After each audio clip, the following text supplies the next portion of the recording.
There's a kind of broke that doesn't show up in your bank account.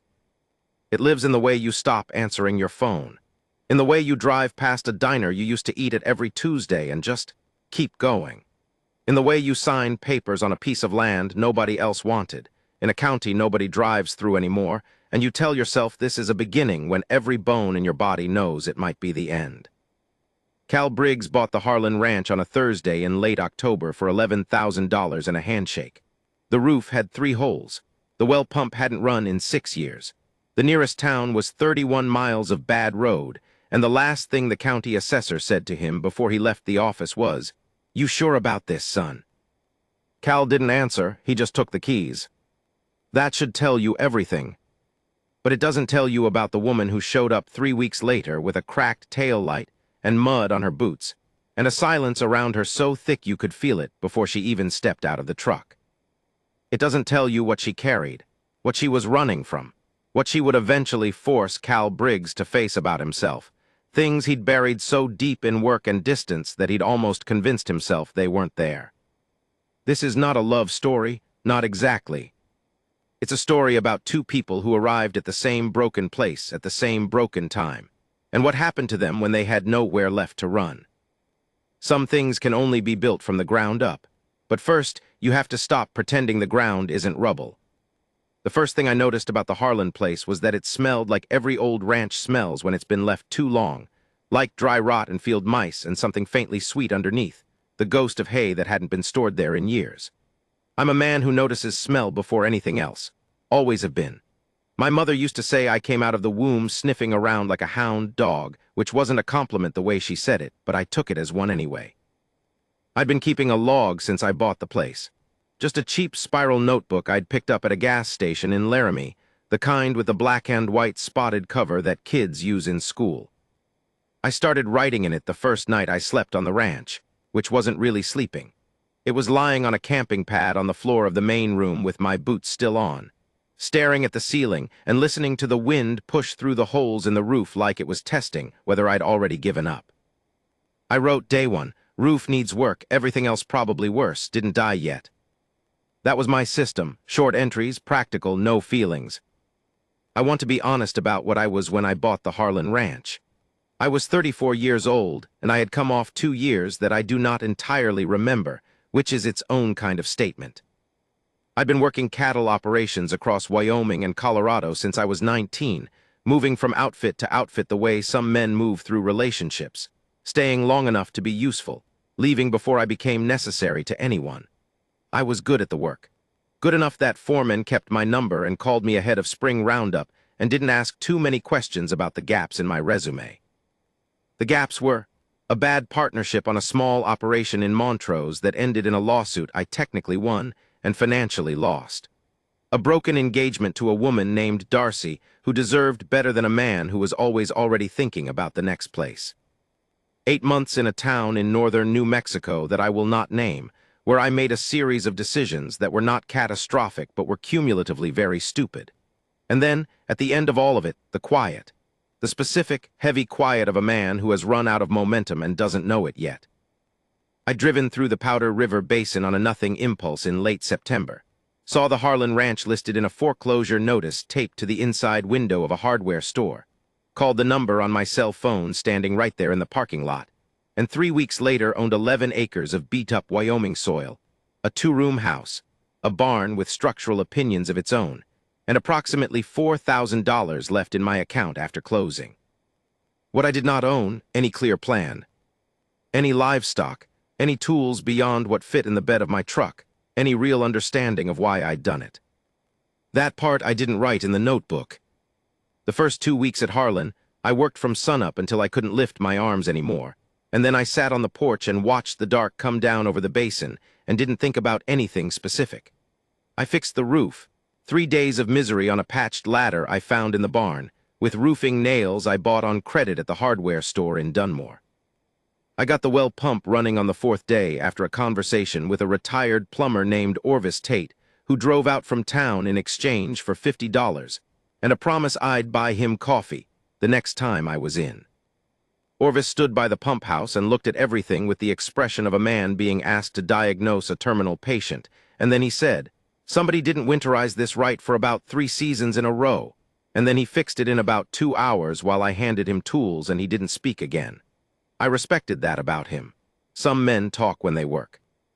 Orvis Tate communicated exclusively through the quality of his repair work, and when he was done, the pump ran cleaner than anything on the property had any right to run. I wrote in the notebook, Day 12, Waterworks, Orvis Tate is a man of God. I'd gotten into a rhythm, up at 5:15. Coffee on the camp stove until I got the kitchen range cleared of the debris the previous owner had left. Old magazines, a broken fan, a box of Christmas ornaments that I moved to the barn because I couldn't bring myself to throw them out. Work until noon. Eat something from a can. Work until I lost the light. Write in the notebook. Sleep. I didn't have neighbors close enough to matter.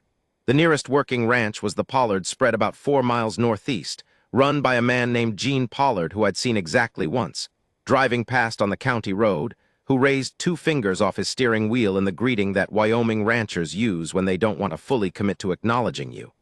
I raised 2 fingers back. We understood each other.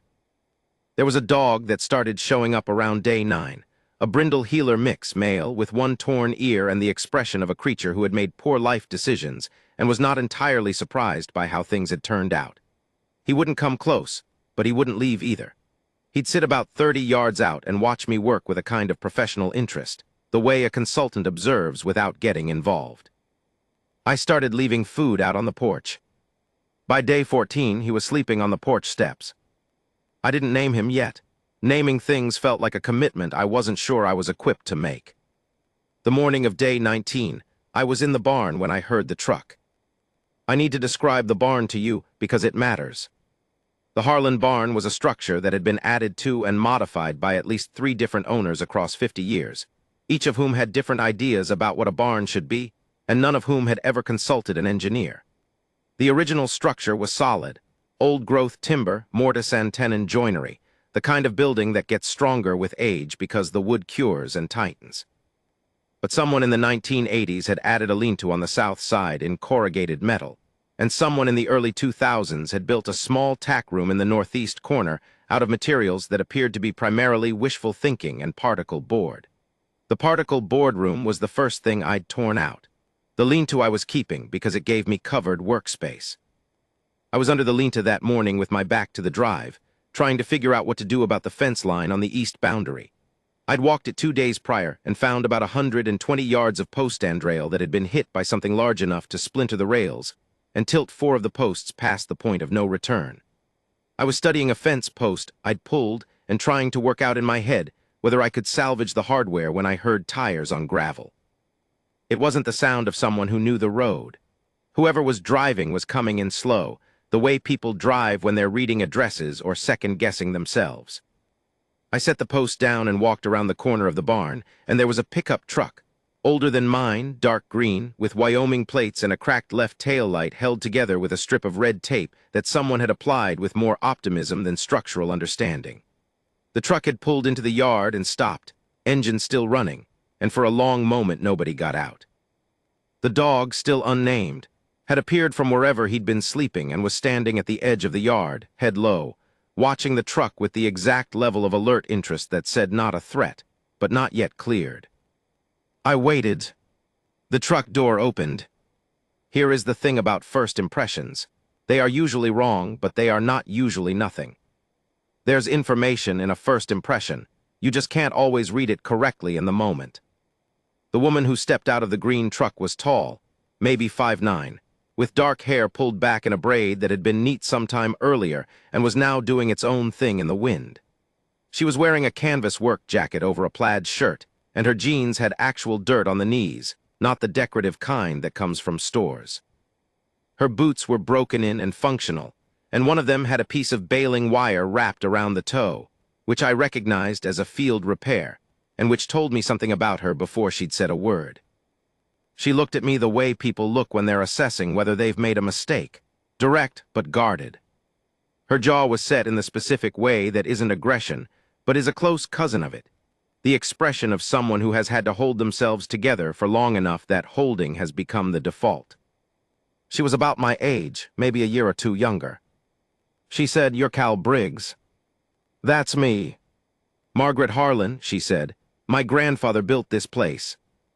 I didn't say anything for a moment. The name registered slowly, the way cold water arrives when you first turn on a tap. Eldon Harlan's granddaughter, I said. Yes. She wasn't asking for anything in her tone. She wasn't apologetic, and she wasn't accusatory. She was just stating a fact and waiting to see what I did with it. I bought this property from the estate, I said, 7 weeks ago. I know, she said. I was in Idaho when the estate went through. I didn't know until it was already done. She looked past me at the house, and something moved across her face, not grief exactly, but the relative of it. The expression of someone registering a change they cannot undo. I said the first useful thing I could think of, which was, "Do you want to come in? I've got coffee." And she looked back at me with that same direct, guarded expression, and something in it shifted just slightly. Not warmth, but the acknowledgement of warmth as a concept, and she said, "All right." The inside of the house was not presentable. I want to be clear about that. I had swept the floors and cleared the kitchen and gotten the range working, and there were curtains I'd found folded in a chest in the bedroom that I'd hung on the front windows, because the bare glass made the place feel too exposed at night.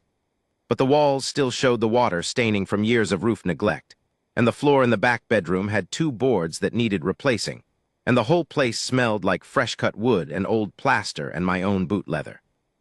Margaret Harlan walked in and stood in the main room and turned around slowly, not saying anything. I poured coffee into the 2 cups I owned, and put them on the kitchen table, and pulled out a chair and sat down and waited. She came to the table and sat across from me and wrapped both hands around her cup like she was cold, though it wasn't especially cold that morning. "You've been working," she said. "Yeah." "The roof," she said. She stopped, started again. "My grandfather was going to get to the roof. He kept saying he was going to get to it." "It's done now," I said. I didn't say it to be cruel. I said it because it was the only thing I had to offer.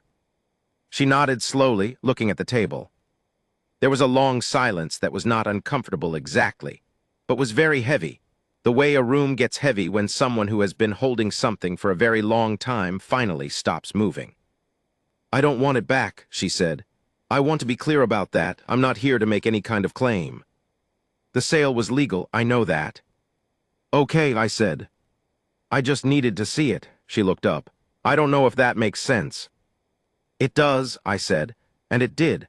I understood in the particular way you understand something that you've never put into words for yourself but recognize the moment someone else names it. The need to see a thing, to stand in the fact of it even when the fact is one you can't change. "Where are you staying?" I asked. "I was going to drive to Dunmore, get a room." I looked at my coffee cup. Outside, through the window, the unnamed dog had come up onto the porch and was lying against the door with his back to the glass, which was the closest he came to announcing that he'd made a decision about something. "There's a second room," I said. "It needs work, but the floor's solid and the roof over it is fixed. I've got a spare sleeping bag." She looked at me, that assessing look again. "I don't know you," she said.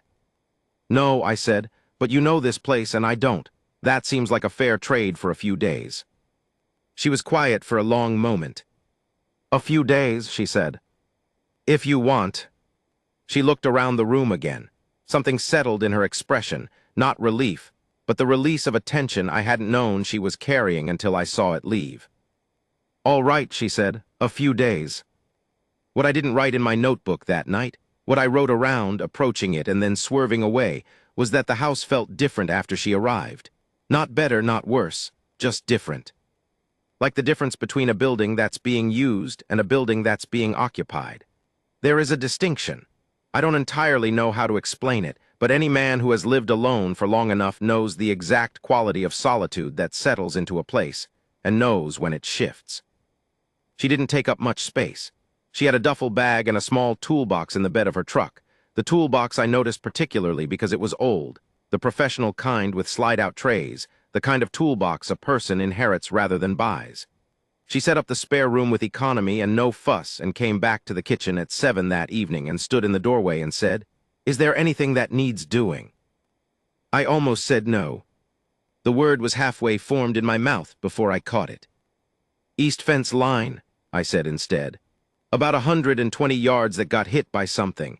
I've been going back and forth on whether to replace the posts or try to brace them. She nodded, show me in the morning. I wrote in the notebook that night, day 19. Eldon Harlan's granddaughter is sleeping in the back room. She has a toolbox. I think she knows what she's doing. I think I don't know what I'm doing. Not sure those are separate problems. The dog slept at the foot of her door that night. I know because I was up at 3 in the morning. I always am. It's the one reliable thing about me. And I walked down the short hall to get water, and there he was, curled against the door frame in the specific boneless way that dogs sleep when they feel they are exactly where they should be. I stood there in the dark hall for a long moment. Outside, the wind had dropped and the basin was very quiet. The kind of quiet that Wyoming makes in the middle of the night that sounds like the whole world has stepped back to take stock of itself.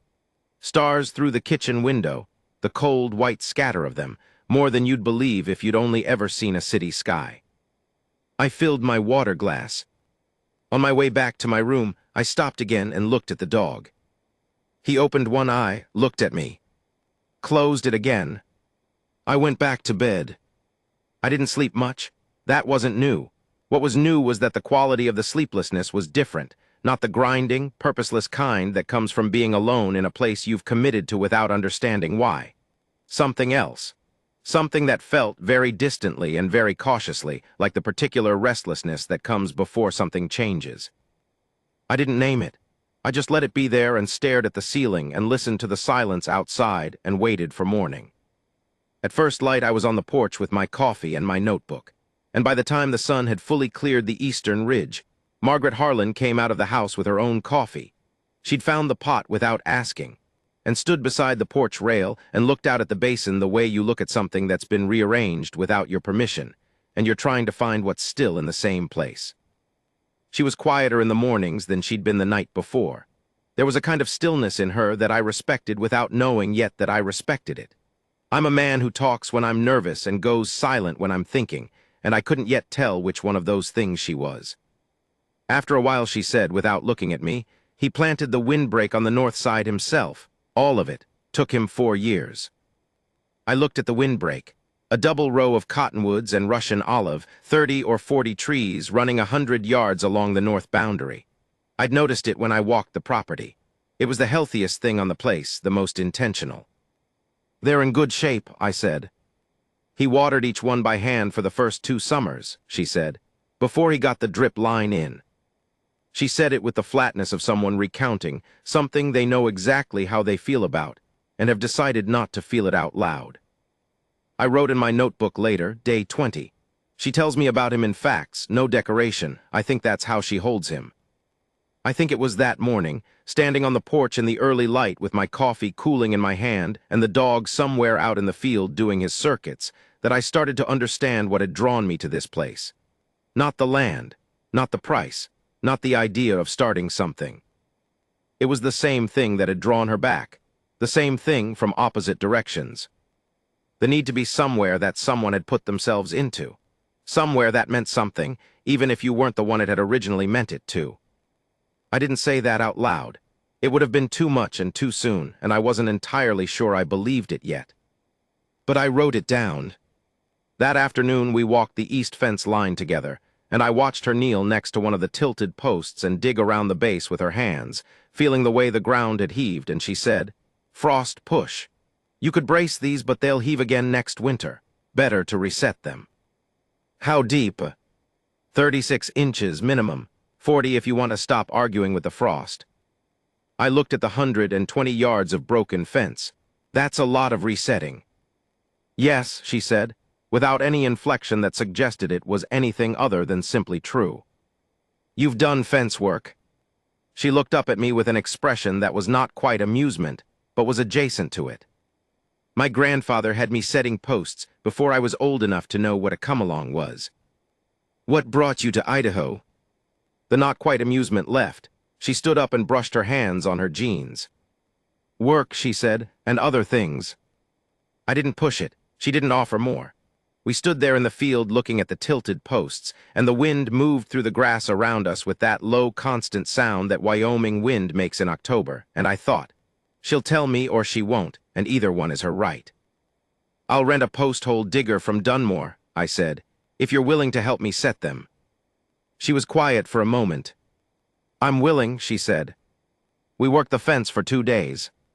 It was hard physical work. Post-hole digging is honest suffering, the kind that asks something genuine of you and gives you the corresponding satisfaction. And we developed the wordless rhythm that comes when two people work well together and know it and don't feel the need to remark on it. She was stronger than I'd expected and more knowledgeable than I was, not in a way she made a point of, but in a way that surfaced naturally in the work. She knew the right depth without measuring. She knew how to pack the dirt back in with her boot heel, in a way that seated the post better than using the tamper tool. I found myself watching her work when I thought she wasn't noticing, and then finding that she was always noticing, with that peripheral awareness that people who have worked outdoors alone develop, the constant low-level scan of your environment that never entirely shuts off. The second evening, after we'd come in and she'd heated a can of soup on the range, and I'd cut bread from the loaf I'd bought in Dunmore, we sat at the kitchen table and ate without talking for a while, and then she said, out of nowhere, "His name was James, the other thing's in Idaho." I kept eating, didn't look up, gave her the space to say it or not. "It ended badly," she said. "Not violent, just the kind of ending that takes so long you can't remember when it started." "I know that kind," I said. She looked at me then. "I know you do," she said, and I understood, without knowing how exactly, that she meant she could read it in the way I worked and the way I moved through this place I'd bought without explanation. I nodded. She looked back at her soup. "I thought driving here would feel like going backward," she said, "but it doesn't." "What does it feel like?" She thought about it for a long time, long enough that I thought she might not answer. "Like finding something I didn't know I'd lost," she said. "Or maybe something I knew I'd lost but decided was gone." Outside, the dog scratched at the door. I got up and let him in. The first time I'd let him come inside, and he walked directly to the spot under the kitchen table between our chairs and lay down there with a settling sigh. Like a man taking his seat at a table he's been waiting to be invited to for weeks. Margaret Harlan looked down at him with the first full, unguarded expression I'd seen from her, something soft and rueful and real, and said, "What's his name?" "Haven't given him one," I said. She looked up at me, that slight almost amusement again. "Cal Briggs," she said. "That dog has been sleeping outside her door for 3 nights and eating out of a dish you set out. He has a name. You're just the last one to know it." I looked at the dog. He was already asleep. "What do you think it is?" I said. She considered this with genuine seriousness, as if it were a matter of some importance. "Something dignified," she said. "He's earned it." I thought about it. "Orvis," I said. She blinked. "The plumber. He fixed my well pump without complaining. I figure if anything deserves a tribute, it's that." She was quiet for a moment, and then something happened in her face that I hadn't seen yet. A full, genuine laugh, brief and unguarded, gone almost before it arrived, but absolutely real.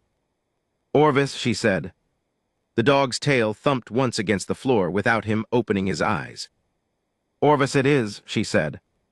I wrote in my notebook that night for a long time, more than I'd written since I'd started it. Not practical things, not what needed to be done or what I'd spent money on. Other things, things I'd been thinking around for weeks without looking at directly. I wrote, "There's a kind of broke that has nothing to do with money.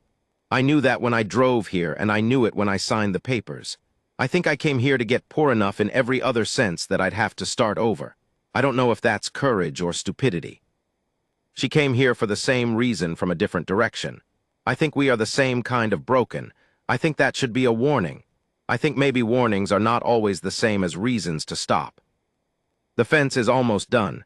36 inches deep should hold through the frost. I think some things have to go that deep to hold. She stayed for 3 weeks before either of us mentioned it. That was how it happened, not a decision so much as a series of days in which the question of her leaving kept not arriving at any moment that felt right, and then not arriving at the next moment either, until enough moments had passed that the question changed shape. It stopped being "when are you leaving" and became something quieter and harder to name. Something more like "are you still leaving?" and eventually, somewhere around the end of the 3rd week, something more like "what are we doing here?" I did not ask any of these questions out loud. I am a man who is better at digging fence post holes than at asking questions that matter. And I was aware of this limitation in myself the way you're aware of a bad knee. You work around it. You don't pretend it isn't there, but you're not in a great hurry to have surgery. What happened instead of questions was work, which is how most important things happen on ranches, sideways, through labor, under the cover of something practical. The fence got done. Then we stripped and resealed the front porch boards, which had been weathered to a state of structural optimism. Then she found, in the crawl space under the house, a section of original plumbing that had been patched with a material I could not identify and did not trust. And she pulled it out, and we drove to Dunmore together, and I bought replacement pipe and copper fittings on the last of my reasonable credit. And she installed it with the same quiet competence she brought to everything physical. And when she turned the water back on and there were no leaks, she sat back on her heels under the sink and let out a breath that I understood was satisfaction, the specific kind you only get from work done correctly with your own hands. We'd started having breakfast together. This happened without discussion. I'd make coffee and there'd be 2 cups set out before she came in, and she'd make eggs on the mornings she got up first and there'd be a plate for me. We didn't talk much at breakfast. That was fine. I've always believed that the morning has its own requirements and shouldn't be rushed into conversation before it's ready. But the evenings got longer. Orvis had appointed himself the evening's moderator, positioning himself between our chairs at the kitchen table with the solemn authority of a man running a meeting. And we'd sit after dinner, and sometimes I'd read. I'd found a box of books in the barn that had belonged to Eldon Harlan, a mixed collection running from Louis L. Amer novels to a water-damaged copy of Lonesome, dove to an improbable edition of Chekhov's short stories that I suspected had belonged to his wife. And she'd sit across from me with her own reading, or sometimes just her coffee, and we'd be quiet together in a way that was different from being alone. It's a specific kind of different. I don't know how to say it plainer than that. On the 22nd day, she said at dinner without preamble, "You're going to need cattle." I looked at her. "If you're going to make this work," she said. "This is grass country. The place was built for stock. 11 acres is light, but it's workable for a small herd if you manage the rotation. Maybe 10, 12 head to start." "I know," I said. "You don't have the money." "I know that too." She looked at her plate. "My grandfather's neighbor, not Pollard, the other one, farther east, a man named Beaumont. He was talking last spring about liquidating part of his herd before winter. Might still be willing to sell at a manageable price to the right buyer." "You know Beaumont?" "I grew up here," she said, with the patience of someone who has said a version of this before. "I know everyone." I looked at her across the table. "Why are you telling me this?" She met my eyes. "Because you're trying," she said. "And you're not stupid, and you're not lazy, but you're going to lose this place in 18 months if the only thing on it is the 2 of us and a dog." The directness of it landed squarely. "2 of us," I said. She didn't flinch. I didn't mean anything by that. "I know," I said, "but I want to ask you something, and you can tell me to mind my own." She waited. "Are you thinking about staying?" I said. A long pause. Outside, the wind had picked up, pushing a low sound through the cottonwoods in the north windbreak, the sound Eldon Harlan's trees made when the weather was coming from the northwest, which I'd learned to read in the past few weeks. "I don't know," she said. "That's an honest answer. It's the only one I have." "Okay," I said. She looked at me. Something complicated moved through her expression, not frustration, but the friction of something that wants to be simple and isn't. "My grandfather loved this land," she said. "Not the idea of it, the actual ground. He knew every drainage line, every frost pocket where the grass came up first in spring. He used to say that if you paid attention long enough, the land told you what it needed." "What did he need from it?" She was quiet. "I think he needed to be somewhere that asked something real of him," she said. "He wasn't a complicated man, he was just honest, and honest people need places that are honest back." I thought about that for a long time. "This place is honest," I said. "Yes," she said, "it is." I called Beaumont the next day from my truck, parked on the county road where I could get signal. He was 71 years old and had the phone manner of a man who considered every call an interruption and every conversation a test you could fail. He said he had 9 cows and a bull he'd winter if he had to, but would rather not. He said he'd take $4,000 for the lot, delivered. He said he didn't do payment plans, didn't do handshakes on delayed payment, and didn't deal with people who showed up late for anything. I said I understood. He said he'd heard I bought the Harlan place. I said yes.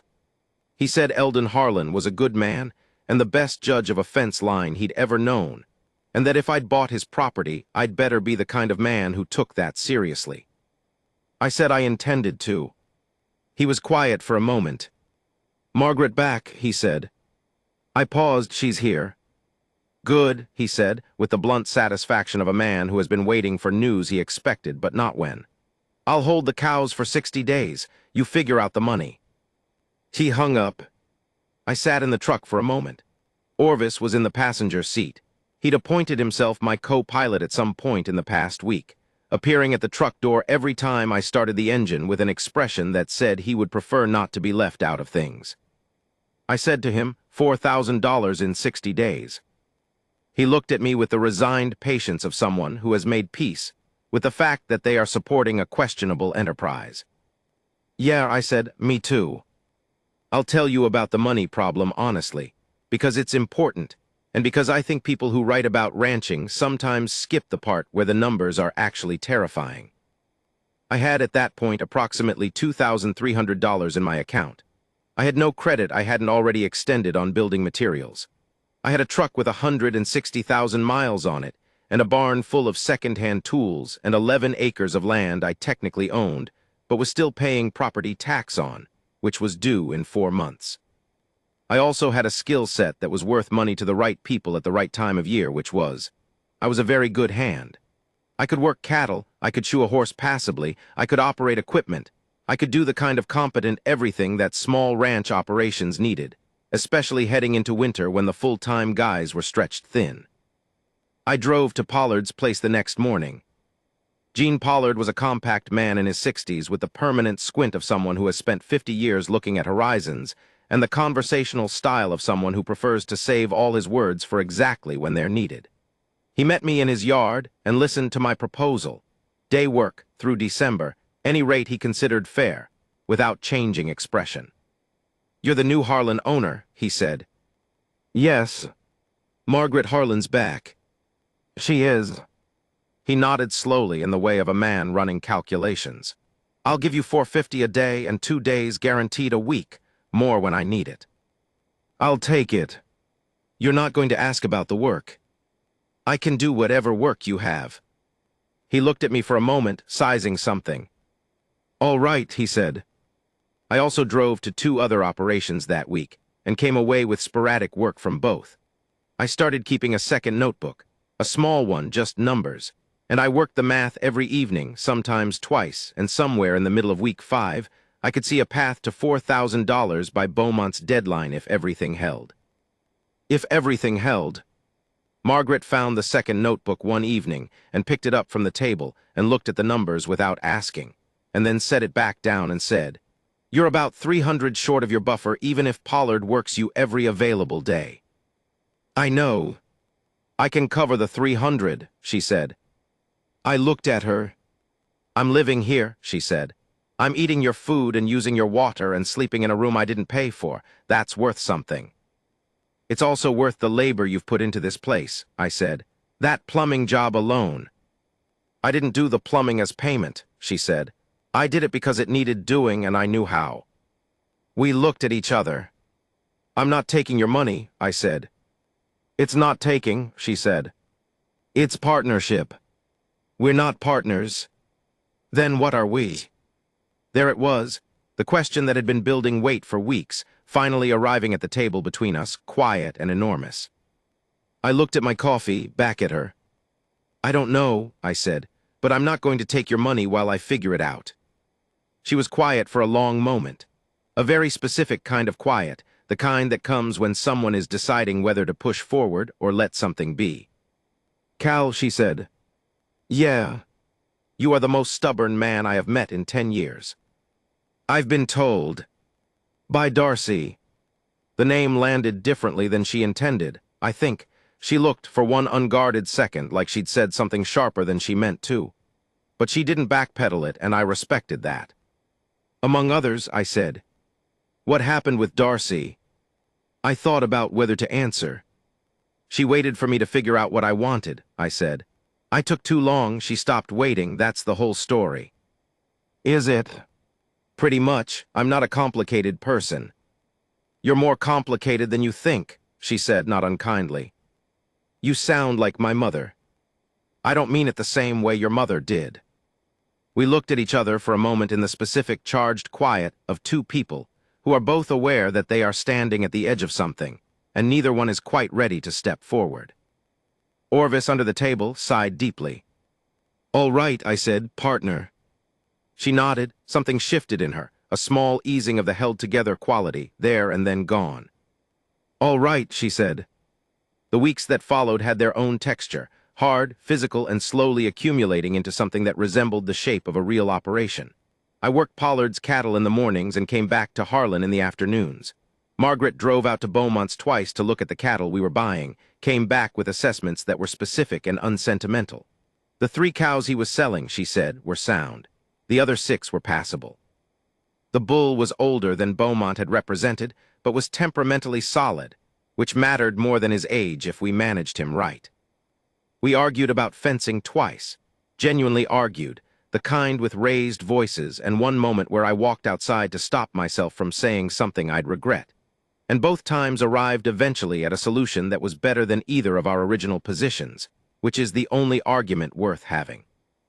I learned things about her in the way you learn things about people through work. She was left-handed but used tools with both. She sang to herself when she was doing repetitive work, not full songs, just fragments, pieces of things, sometimes not even recognizable as songs, just melodic patterns that her voice made almost unconsciously. She ate a lot at lunch and almost nothing at dinner. She had a specific way of standing when she was thinking that involved her weight shifting to her left foot and her right hand going to her collar, like she was checking a button that wasn't there. She had bad dreams sometimes. I know because I heard her, once through the wall, a sound that was not a word, just a sound of resistance, of something pushing back against something. I didn't go to her door. It wasn't the right thing to do, and I think she'd have resented it. But I stayed awake afterward, listening to the quiet settle back. I didn't write about that in the notebook. Some things stay between the ceiling and the dark. One evening in the 5th week, she asked me why I'd bought the Harlan place. We were on the porch. It was cold enough for coats now. The sky enormous and very clear. The stars the way they get out here when the air dries out and goes cold. I thought about giving her the practical answer. The price, the impulse, the foreclosure notice. I thought about the version I told myself when I wasn't feeling honest. I think I needed to be somewhere that could fail, I said. I mean really fail, where if I didn't do the work the thing died. Not a job where someone else holds the risk and I just take the wage. Somewhere I was actually in it. She was quiet, looking at the sky. I'd been doing the other kind of thing my whole adult life, I said. Showing up, doing good work, collecting a check, moving on. I was good at it. I was comfortable. And then one day, I looked at myself in a truck mirror on a highway somewhere in Colorado, and I thought. I stopped. I thought I looked like a man who'd gotten very good at disappearing. She turned to look at me. "That's why you bought it," she said. "That's why I bought it." She nodded slowly. "My grandfather used to say that the land doesn't care about your reasons. It just needs you to show up." He sounds like he was right about a lot of things. He was wrong about some things too, she said, with a softness that held something complicated. He could be stubborn in ways that hurt people. He held grudges too long. He had trouble, she paused, saying the thing directly. "That's a family trait, then," I said before I could stop myself. She looked at me sharply. Then slowly, something cracked open in her face. Not quite a smile, but the architecture of one, the frame of it without the full expression, and somehow that was more real than a full smile would have been. "Maybe," she said. We sat there in the cold, in the silence of the basin, with Orvis between our chairs pressing his warm flank against my boot, and the cottonwoods in the windbreak moving against the sky, and I thought. Eldon Harlan planted those trees and watered them by hand for 2 summers, and now they stand here making this sound that I hear every night, and he's been gone for 2 years, and his granddaughter is sitting on his porch, and I bought his place from a foreclosure notice in a hardware store window in a town I was only passing through. Some things find you, I wrote later, or maybe you find them. I don't think the distinction matters as much as people think. The cattle arrived on a Tuesday in late November, in a cold that had teeth. Beaumont sent them over in a borrowed trailer driven by a young man named Toby who didn't say a word the entire time he was at the property, not because he was unfriendly, but because he seemed to communicate through a system of nods that covered an impressive range of information.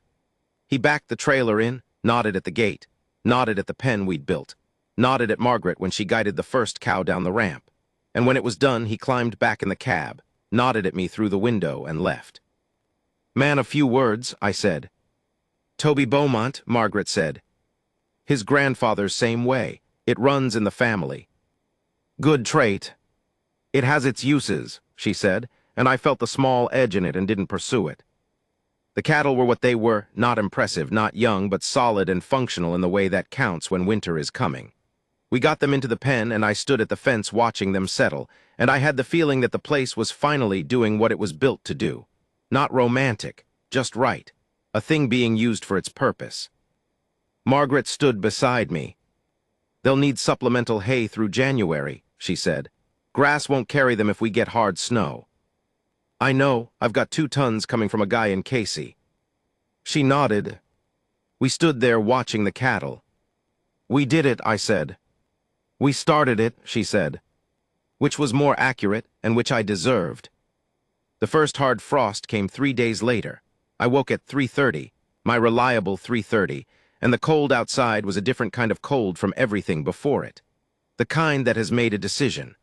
I lay there for a moment listening to it in the walls and then got up and pulled on my coat and boots and went outside with a flashlight. The yard was locked in the particular way that hard frost locks everything, every surface rigid, the grass crackling underfoot, the boards of the porch groaning with the slow language of cold wood. I went to the barn first, checked the cattle pen. They were bunched together in the shelter corner, steaming and calm. I checked the water trough, a skin of ice on the surface, not through yet.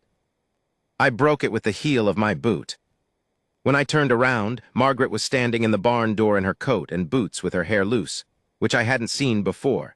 She always braided it before she left the house, and the looseness of it in the cold barn light gave her a different quality, something more stripped down, more actual.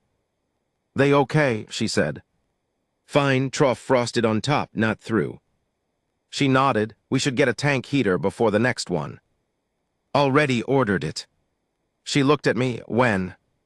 3 weeks ago. Beaumont's delivery reminded me." A pause. "You planned ahead." "I'm working on it," I said. She stood there in the door and I stood there in the barn, and for a moment the only sound was the cattle moving in the pen, and the wind sliding over the roof and Orvis somewhere in the dark, doing a supervisory patrol of the perimeter. "I want to tell you something," she said. "All right." I called a woman I know in Sheridan. She runs a small breeding operation. She's been looking for someone who knows cattle for spring work. She paused. "I mentioned your name." I looked at her. "You gave me a reference." "I told her you were diligent and honest and knew the work, which is true." "You could have told me you were doing that." "I wasn't sure you'd want me to." "I thought about that. Why not?" She looked at the ground and then back at me. "Because it means I was thinking about what happens next, and I didn't know if you were." The cold moved between us, slow and honest. "What are you thinking about?" I said, "for next?" "I don't know exactly," she said. "I know I'm not leaving." "You hadn't said that." "I know. Margaret." "I know," she said again, and her voice had something in it, not softness exactly, but the absence of the held quality, the scaffolding down, the thing underneath showing. "I'm not good at this part," I said. "Neither am I." "I know." "Then we're even," she said.